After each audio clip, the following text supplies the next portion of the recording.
Hello, good morning Boss Idol. Alikat, pasyalan ulit natin tong bakuran ni Boss Lowy. Yan, makikita nyo Boss Idol, ang daming mga saging. Ayan, malulusog ang kanyang mga saging. Ayan, may bunga. Ayan, mga sunod na buwan yan, pwede nang harbisin yan. At ayan pa ang isa. Ayan. Wow, ganda ng mga taniman niya dito. Nandito lang yan sa bakuran niya. Ang tataba. Ayan. At sa ilalim nito, at may mga tanim pa na iba. Ayan. Ito, may bunga ulit.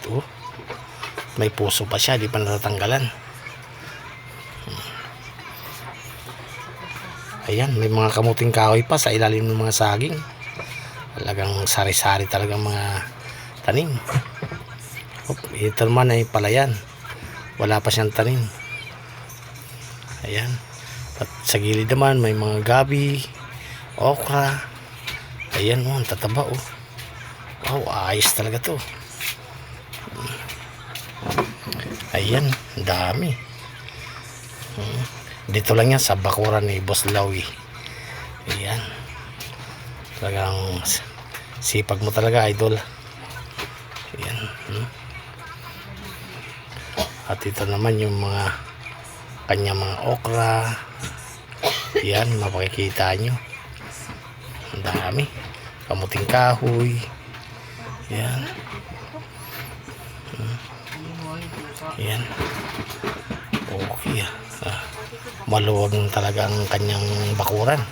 Ayan, saging. At ito naman yung mga papaya. Wow, ayos to May mga bunga na rin siya. Kaya lang di pa gaanong malalaki, maliliit pa lang.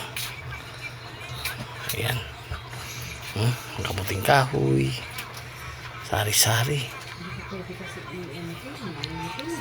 Ayan. Ang gaganda ng mga kanyang mga halaman. Talagang may mga papaya. Ayan ang kanyang papaya. Ang taba. Ang lalaki pa ng bunga niyan. Kaya ngayon maliliit pa lang. Ayan.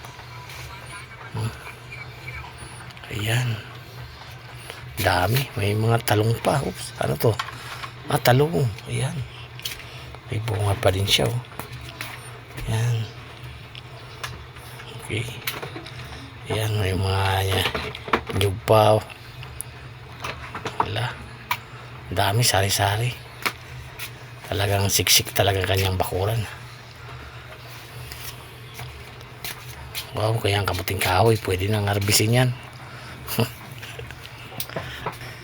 Thank you for watching.